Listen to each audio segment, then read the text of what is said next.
Once you lose that trust or that confidence, things go awry. And then when things go awry, everyone loses, right? We may not get paid for all of it. They think they don't have a good product when they really do. It's like you build a custom home and you get your first tour of it. You want to open the front door and it sticks. Yeah, that's a little big deal. They'll plan it and they'll make it nice. But you think that, okay, this whole house is crap. That's the impression that you don't see all the infrastructure underneath it. Are you a scaling SaaS founder? Ready to make the leap from leading a team to leading an organization? Join us each week as we refill your think tank with actionable tips and strategies from great business minds you know and those who don't know yet. This is SaaS Fuel with your host, 5-time entrepreneur, SaaS founder, and globetrotting adventurer, Jeff Maines. Welcome back to the SaaS Fuel podcast, where building better software means more than clean code. It's about solving real problems, delighting users, and making sure your next release doesn't need to come with a panic button. I'm your host, Jeff Maines. I help B2B SaaS founders like you grow from traction to scale. Here, growth is more than just numbers. It's about crafting a future-proof company, premium valuation, and leaders who build a business of significance while living epic, adventurous lives. Why do so many SaaS founders think the hardest part is launching, when that's really just the warm-up? This episode dives into the overlooked truths of building and sustaining a successful software product. It's about what happens after you ship, like the relentless march of technical debt, the constant pull of user demands, and the tricky dance of adapting without losing sight of your original vision. We explore why your software is never done, why maintenance is just as strategic as new features, maybe not as fun though, and how emerging forces like AI and low-code are shaking up what your dev team actually looks like. There's also a hot take on the often missing role of translators, those rare people who can speak both business and geek or tech, turning those abstract goals into real-world roadmaps without getting lost in all the jargon. If you're a founder juggling customer requests, trying to future-proof your stack, or simply figuring out how to keep your product sharp without drowning in bugs and rework, this conversation is packed with the kind of perspective that only comes from being deep in the trenches. Tune in, because scaling a SaaS company isn't just about building more code, it's about building the right conversations too.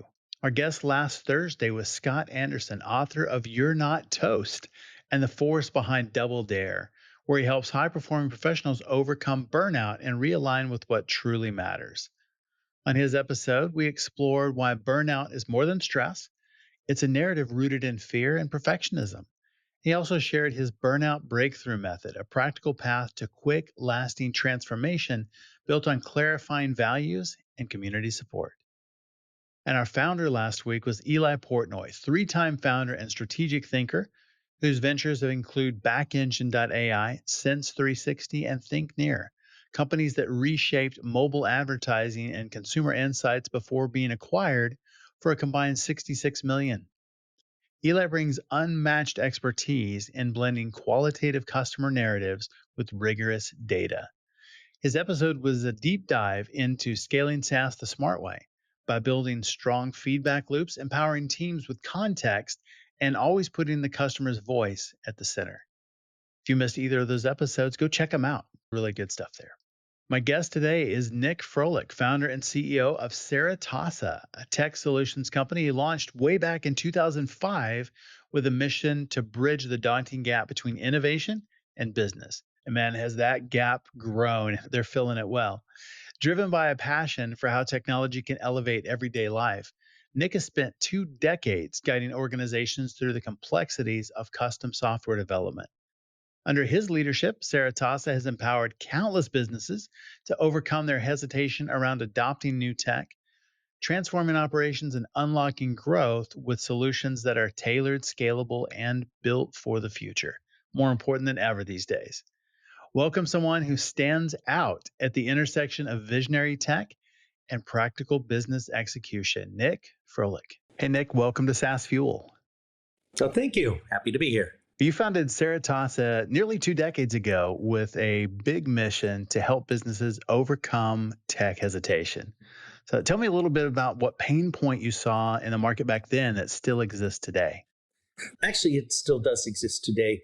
The pain point really comes down to the communication between the stakeholders, in this case, business people, trying to run their business, whatever it is, and knowing that or hearing that they can use technology in a way, but delivering that request and communicating in a way to developers so they understand what they want.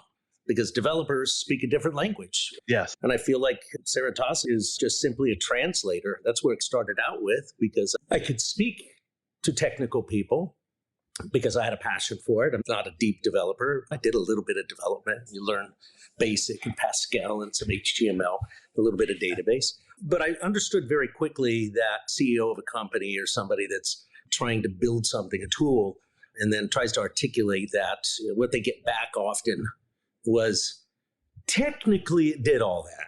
Technically. But it wasn't a functional tool. There's a lot of nuances in business. And since I was a businessman before that, running a company successfully for about 15 years, I really had the business sales CEO mindset. And so I just thought, I believed in these three pillars that all businesses will need technology at some point. And technology is rapidly changing at a pace so much that it's really hard for companies to have in-house talent that keeps up with that.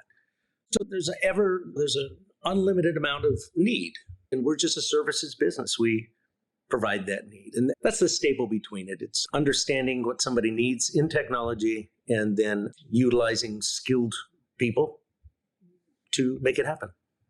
Sounds really simple, but it's not that simple. But it sounds that simple. It does. It sounds easy, but it's not at all. And I think it's interesting. In technology, there aren't a lot of problems that last, 20 plus years. And this will be a problem, I don't know, maybe 50 more years, 100 more years, I don't know. But it has been from the very beginning and will continue to be absolutely timeless. And the value of what you do is so much. And just that translation, because it's really taking the requirements and what is it that somebody wants and translating that into somebody that's building it so that those two things match. Right. And it does sound simple, but it's very complex. And on a very simple basis, I want to secure, I want a login page that validates an email to be accurate, and that will send out a reset email to the person if they get it wrong. You could probably get a chatbot to build that now. You don't even need a developer. Sure. But our systems are very complex. There's so much dependencies and side APIs and logic for scale. To make anything commercial, need that. It's like building a big yacht. I'll say yachts because I see you got an ocean theme and I got ocean too. I was going to say an aircraft, but a yacht. All the systems. That works too. All the systems have to be, engineered, thought out. What's going to be the use? Is it going to be in the ocean, or is it going to be what kind of waves should it be able to tolerate? And backup systems, it's just complex. It'll be a while before AI can handle that all on its own. There's just too much. So anyway, so it sounds simple. You put it all together, it gets complex. Without a doubt. And one thing I love about your model is it really supports SaaS founders from the idea stage to post-launch evolution and even well beyond that. Maybe what's the biggest misconception that early founders have about software development? And we can talk about SaaS specifically, but let's talk about software development at first. I think the biggest misconception, there's two that come to mind. The biggest misconception, I think, is they believe that when they build it, it's got to be the entire vision from A to Z, which is difficult to do because when you're designing the entire vision with all its features and functions, you're making assumptions on how people are going to use it. And you're going to be wrong 100%. That means you spent time and energy building something that you're not going to need. The concept of MVP, they use that minimum viable product, focusing in on something that is the problem you're trying to solve, faster, time to market. You can always add on, right? You can always add on to the software, but getting something out there simply and then adapting it to the needs of your people or your customers. And the second thing, I think the biggest misconception is that, okay, once it's built, it's basically done unless I want to add features, which is not the case. There's a lot of maintenance. The code goes old. It's called code debt and time every single day because frameworks are updated, security patches, there's just your interaction with other things. It all needs to be updated.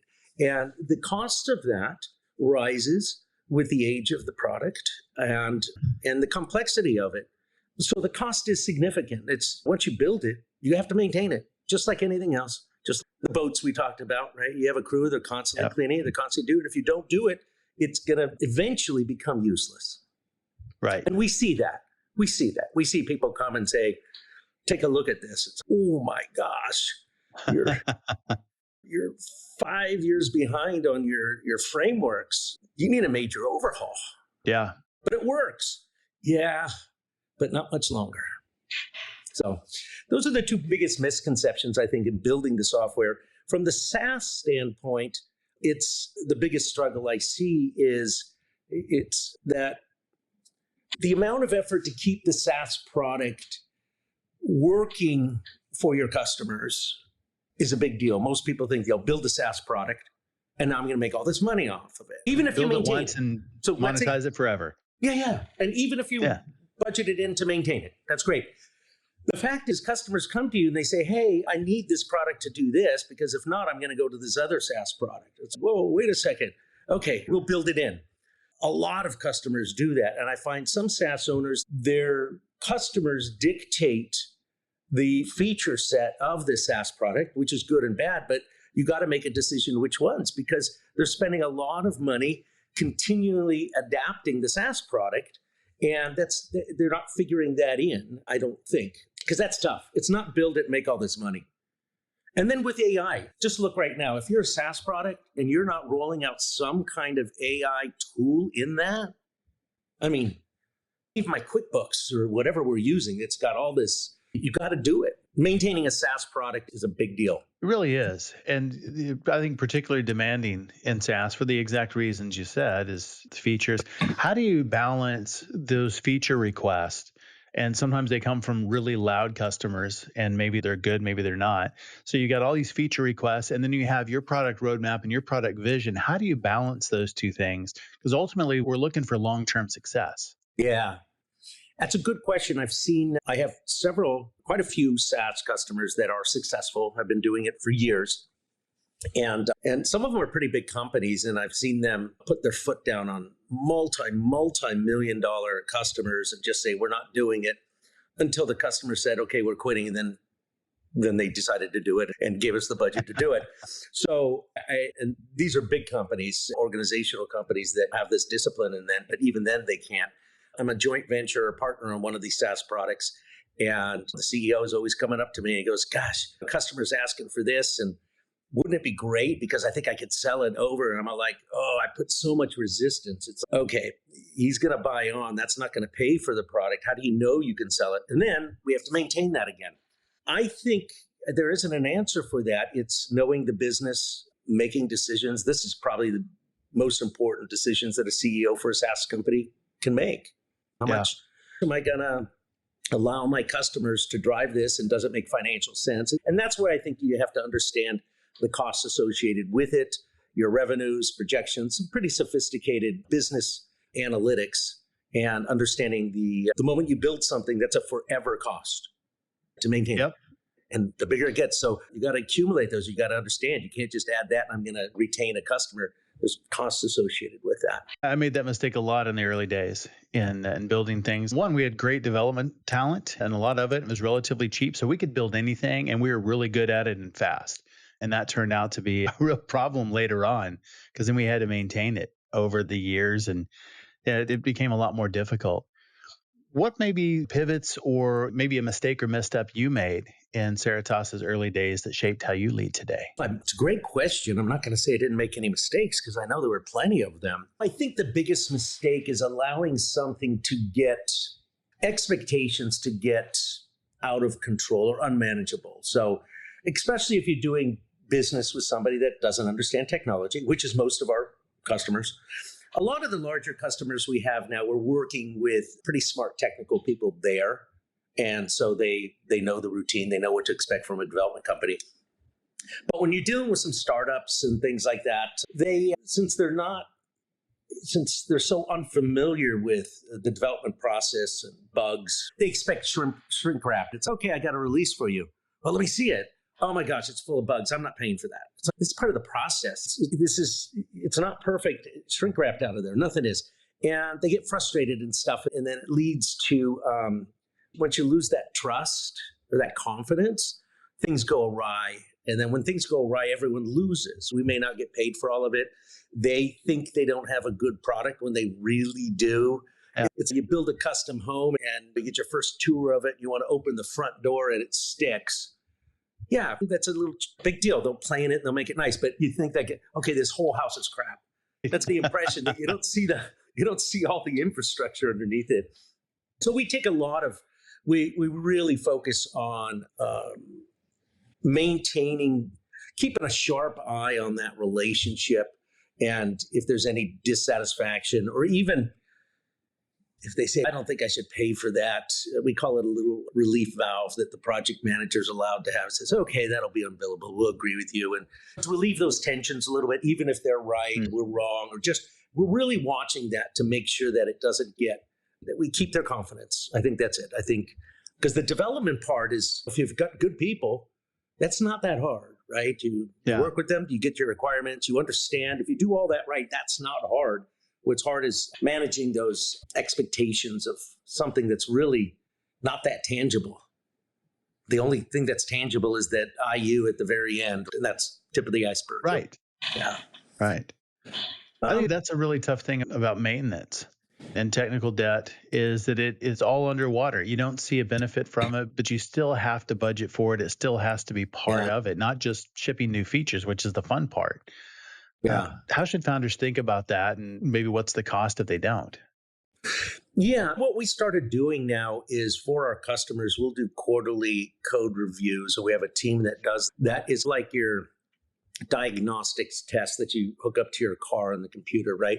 So it will tell them all the elements we're using, what platforms, what assets are in there, all of them, and what the version numbers are, and what the latest version numbers are, and our recommendations. So we try to give a very visual, green, yellow, red, don't worry about it, highly critical update on their code in a very tangible way, so they can see it. And hopefully if we do it early enough, they say, oh, I don't need to do anything yet. No, you don't. But look, you can see the progression. So instead of being shocked, we try to give them a peek under the hood for a non-technical person. I think that's something that our clients have really appreciated, because you're right, they can't see it. Goes back to, it's translating the language, going back to the original intent here, right? The software's expensive. These people pay $250,000, $500,000, more, millions of dollars on their code. And they don't have the technical know-how to know if it's great or not. All they know is if there's a bug, or if their users don't like it, then the software must be bad. But that's not true either, because maybe it's just designed the workflow where they built it wrong, or well, who knows? Yeah, it's not a bug; it's a feature. Yeah, that's not a bug. You ask us to put that in there. Works just because your customers don't want to use it or don't know how to use it, because the way you ask us to do it, it's not a bug; it's a feature. Yeah. You did hit on something earlier, just about how that your customers will find unique ways to use the product. And in the early days, you don't really know how they're going to use it. You have an idea and you think it's going to be one way. But I've seen so many times where somebody has a vision, they think it's going to go this way, and then they get it out there in the hands of customers and they take it a completely different direction because they're able to solve other problems with it, and they see a lot better value or return solving those problems. Yeah, I have several clients that have done that, and very successfully. Like, the initial need made sense and they were somewhat successful, but it uncovered this. They saw that there's this other thing that is even greater, with greater returns, that they would invest in, and don't even offer the first part of their SaaS product anymore, because this is more important. And I think, well, just like any business, right? We had to move to mobile when mobile apps came out.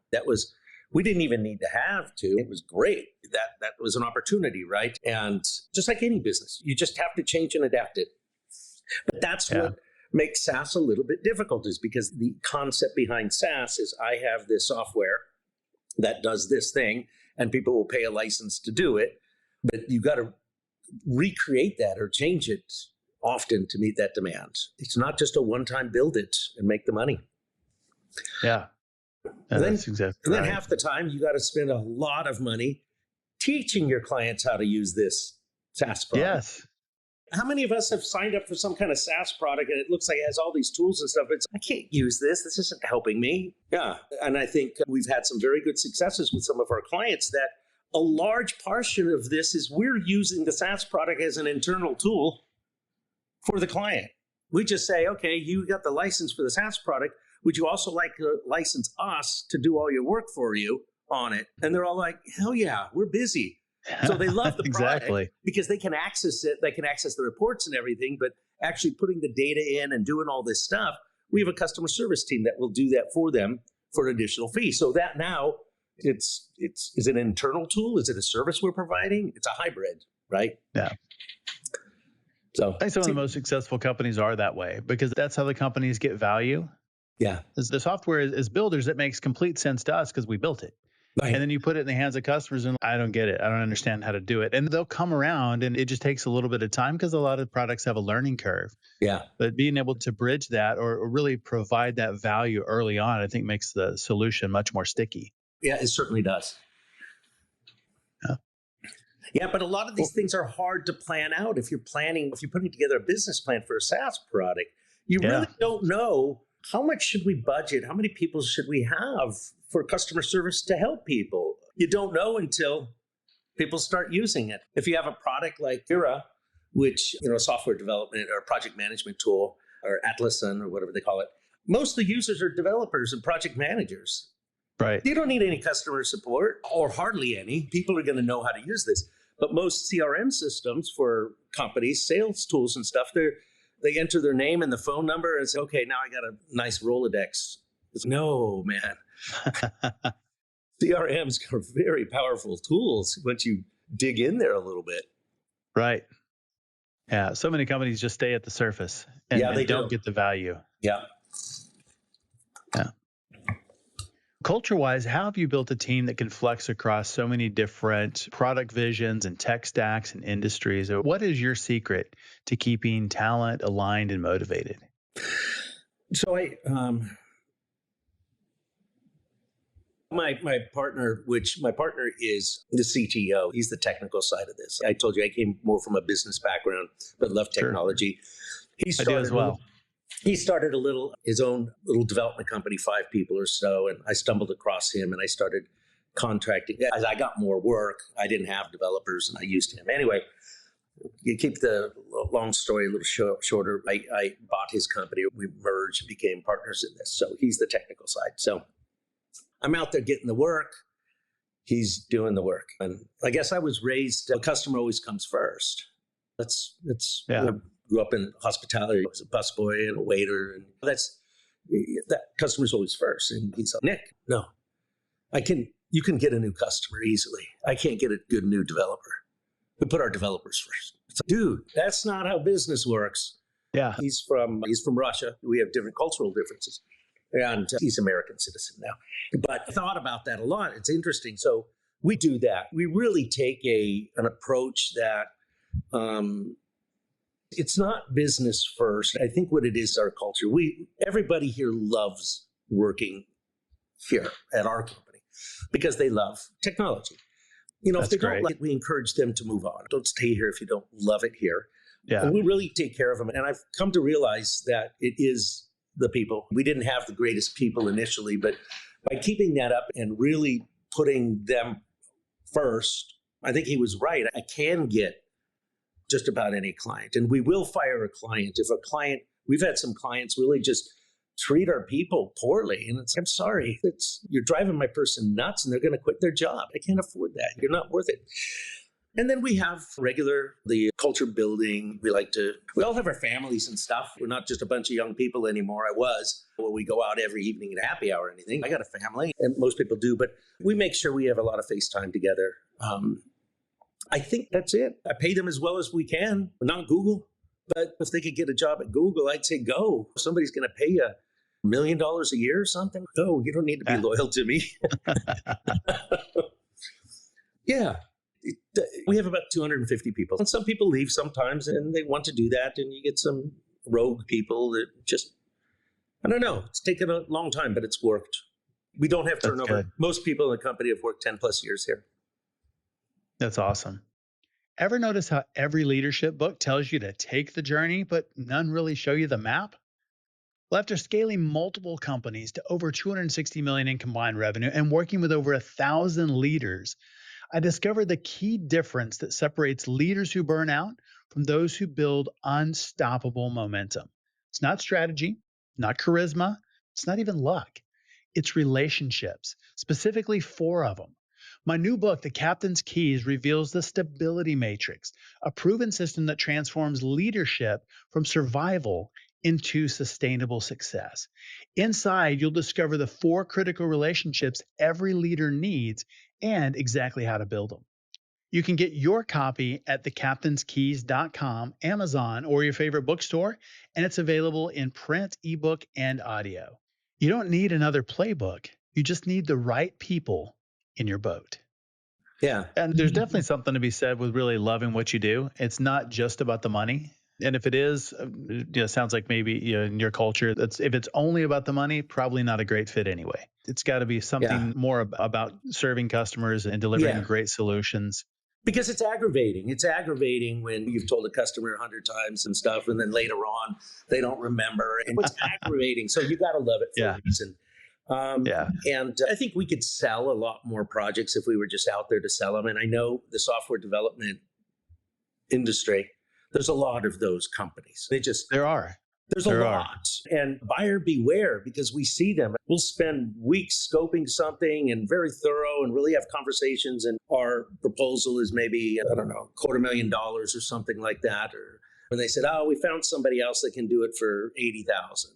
So it's not possible.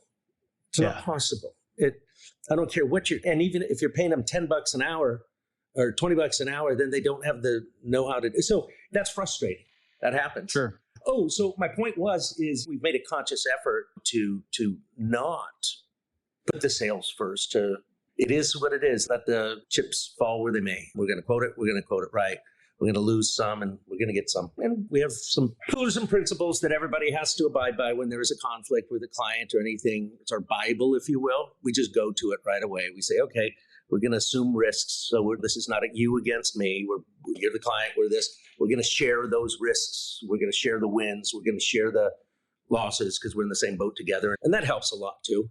I think it was really designed so we have consistency for our clients, but I think our team and employees like it. I think it had a bigger impact on them because I guess they see the value system and they know it's consistent across. There's something about that. I wasn't expecting that, but I think they have a lot of pride behind that because they know they're on the good side. I didn't mean that. They know the value system. Yes.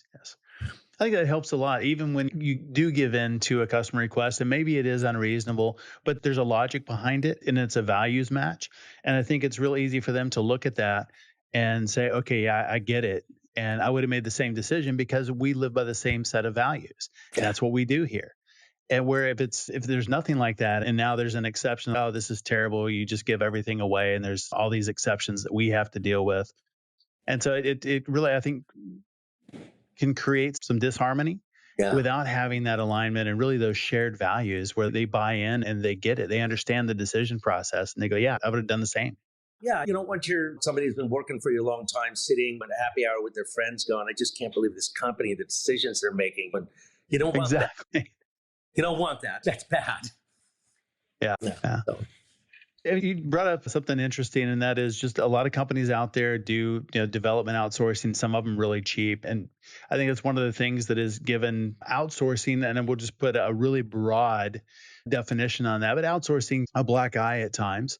You've seen what works and what fails. Maybe what's some advice you could give founders who are considering or maybe about to outsource their product development?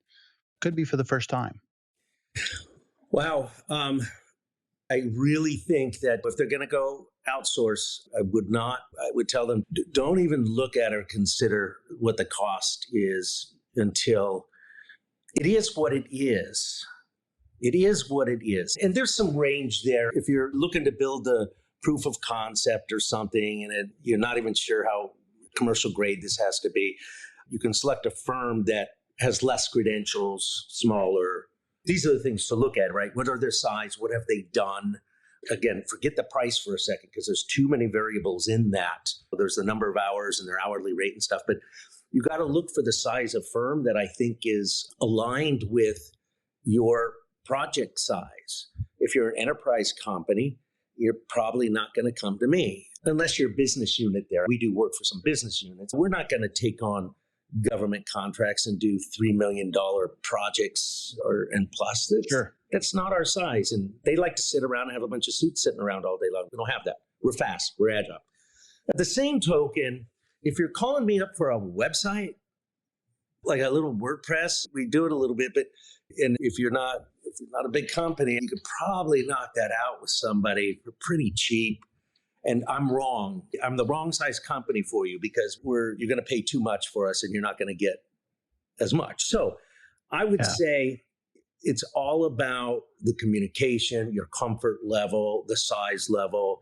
Forget the price. If you have a couple that, let's say, you just, the size fits right, their experience looks right, you vetted it, and then if the prices are close, that's fine. You do whatever you want, price, or if you have a preference. And if there's no preference, go for the lower price if everything else is being equal. But if there's a big price variation, you got to figure out why, because it's two different products. They're two different products. You're not going to get the same thing from one to the other, and you got to figure out why. And it's so good. Yeah. And you could use the same kind of analogy. You talked about yachts earlier. If we're going to buy a boat and there's a big price difference, is one a rowboat? Is one a yacht? Exactly. Is one a sport fisher? Is it a tug? There are so many variations, and they're not the same. And they may sound the same if you just read the top level description. The price points are way different. The companies that are building them are way different. So it's really figuring out what is the right tool for the job. And I like your risk model. If it doesn't matter, then you don't even know if it's commercially viable. You need something quick and just to test. It probably is low risk and doesn't matter. But if you're talking about actually developing something that's commercial, that's going to market, that you want to have a certain level of quality, it absolutely matters. Oh, yeah, big time. And you have to have somebody there with the experience to be able to be there for you when you go to market. Yeah. So even if you had the exact same specifications and everything, you're going to get a different product. Yes. Just like a yacht builder, let's go there too. Let's say you want these size engines and this. The designers are different. The engineers are different. You're going to have two different yachts, even though you've specified it, right? So you got to pick the right partner if it's important. Yeah. Yeah. Like some of the biggest value in the spec, you're not going to get everything in the spec. No. And I think one of the biggest things is the things that aren't said and the choices that are made and just the experience level. So you can take that exact same spec and you could even just take two developers with different backgrounds and sets of skills. And one of them is going to ask more questions. And what about this? Have you thought about doing it this way? This is what it says in the spec. Why is it? What are you really trying to achieve? And the other one just goes and builds it. Right. Yeah. They're very different products. Yeah, it's a completely different product. Exactly. Yeah. We've experienced a lot of that. And getting it out of the client is tough sometimes because they haven't thought about these things and they'll just give you an answer. It's okay, we'll run with the answer, but this is where you got to probe more. So hold on one second. You could do it that way, but have you thought about if? It's fun. So much value in that. Yeah. And that alone is worth probably twice the price and not having to redo it. Yeah. Let alone a 20, 25% price difference. But just actually getting something that meets expectations is a very different experience.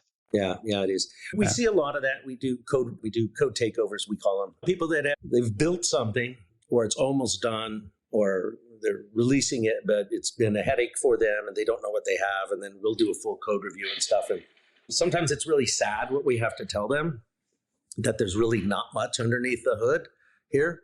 You think it's 90% done, but it's 20% done.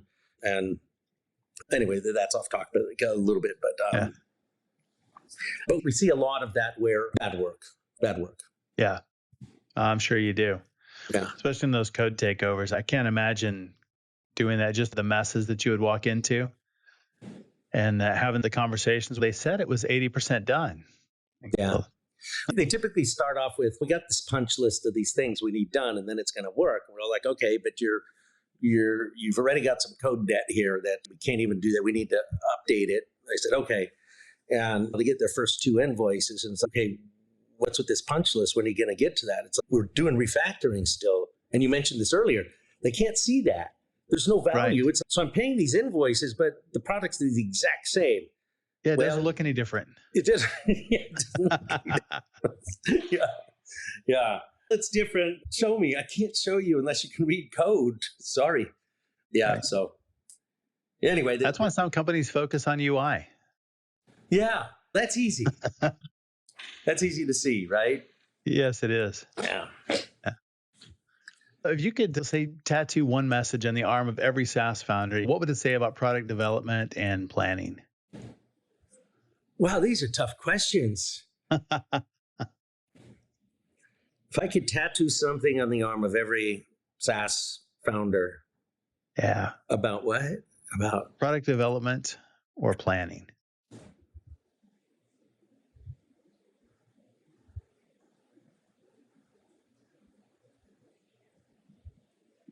Be smart and agile. Oh, that's good. Smart, tell me more. Meaning what we talked about is you got to think this through. How many customer service people? Be smart. Don't build it all the way out. Be smart, but agile. So agile could mean I'm just going to go left and right. You got to be smart. But both of those have to go together because you have to know, when do I follow my customer? When do I pivot? Not brilliant, but smart and agile. That's what I would say. That's really good. But I'd write it in binary code. That would be an interesting tattoo. Yeah. I don't know how long that would be or whatever, but anyway. I don't know.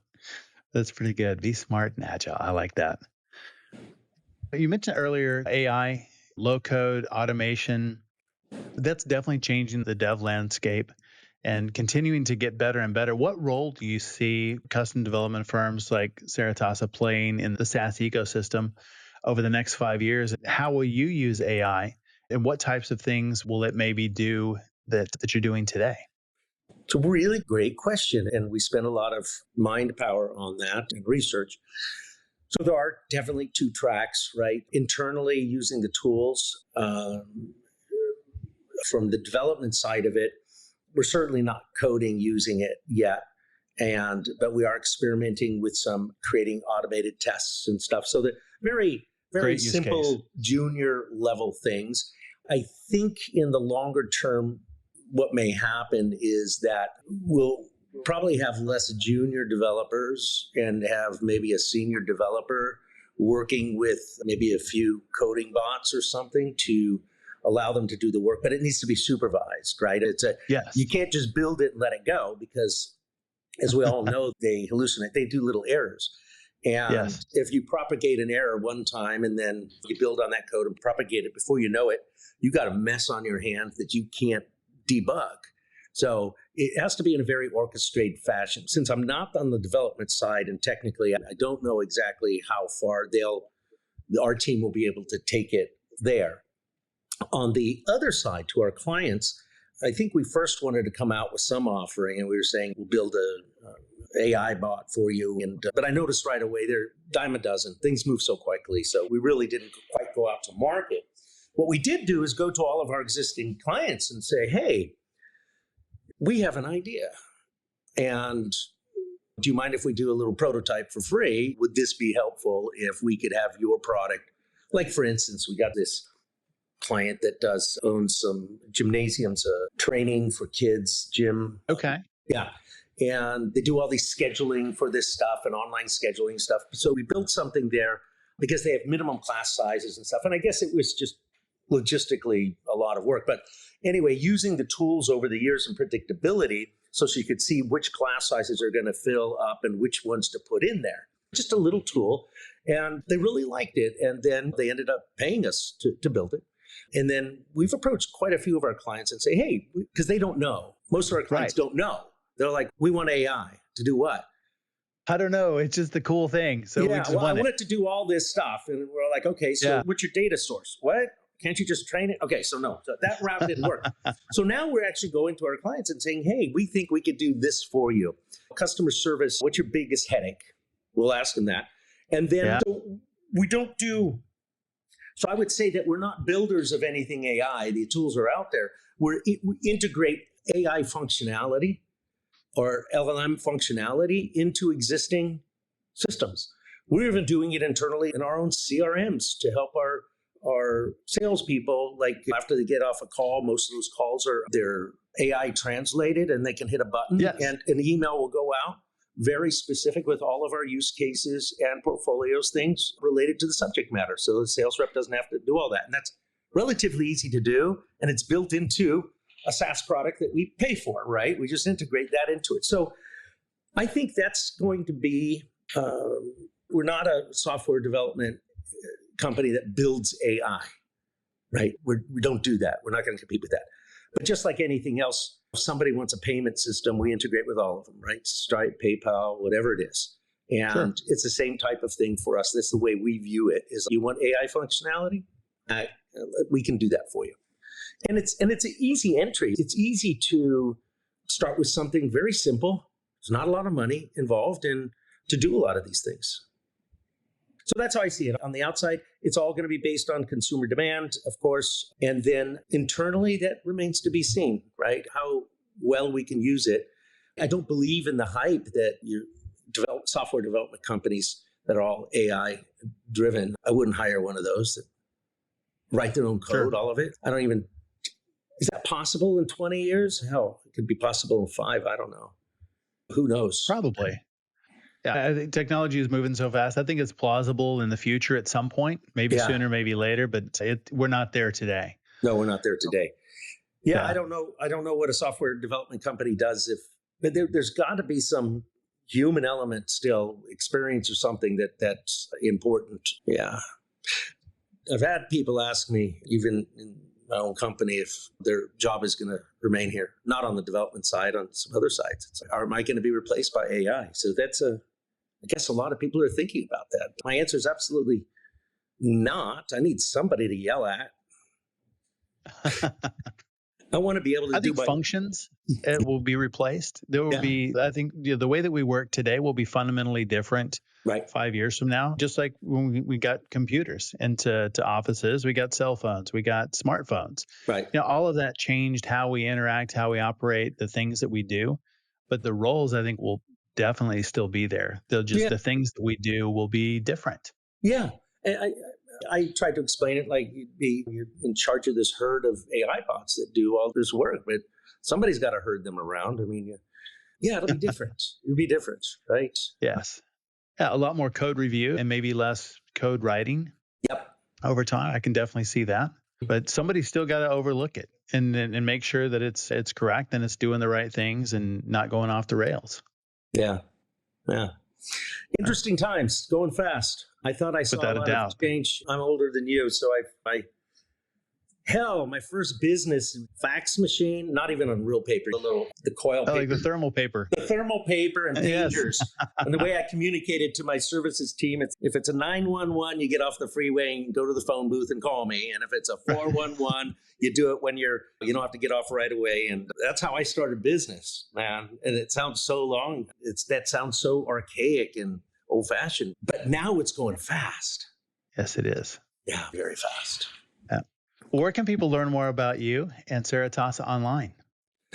The best place, of course, is our website, saritasa.com, saritasa.com. And of course, if you search Saritasa, you should find us all over the place. We spend a lot of time on articles and content.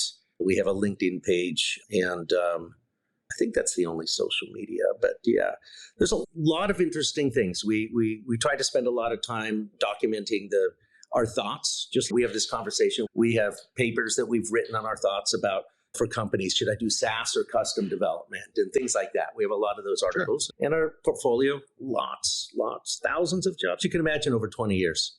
Yes. We got a lot of projects. That's awesome. Yeah. And we're always eager to talk to people if somebody wants to, if they want to dip their toe into the world of software development, custom software development, scary world. Yeah. We'll make sure and link that in the show notes. That'd be great. Really great conversation today. Thanks for being on SaaS Fuel. I appreciate you inviting me. Had a great time.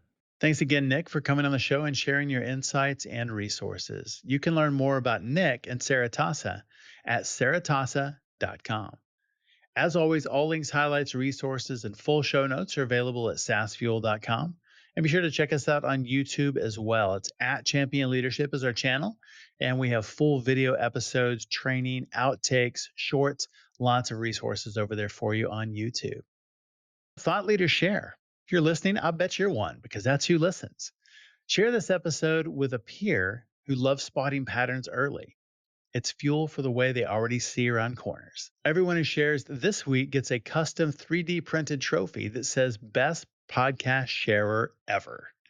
It plays tiny trumpets every time you walk by because, who doesn't deserve a parade? You share this podcast, you sure do. What does it take to lead operational and tech transformation across industries while building the next wave of AI-driven sustainability? Our expert guest on Thursday is Evan Schwartz, and he's got the answer. With 35 years guiding enterprise evolution, Evan drives global strategy at AMCS Group, championing AI-enabled platforms and next-gen SaaS to create long-term customer value. His expertise aligns cross-functional teams and innovation pipelines to turn complex systems into production-ready solutions that last. And our founder next Tuesday is Ghazen Mansur, CEO of Technology Rivers.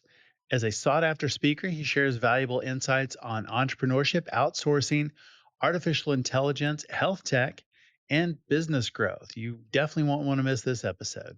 So I'll see you next time. And as always, enjoy the journey. Thanks for listening to SaaS Fuel. Full show notes for each episode, which includes a summary, key takeaways, quotes, and any resources mentioned, are available at saasfuel.com. Be sure to follow and subscribe wherever you listen to podcasts. And if you're enjoying the content and getting value from these episodes, please leave us a rating and review at ratethispodcast.com/SaaSfuel. We'll be sure to read these out on future episodes.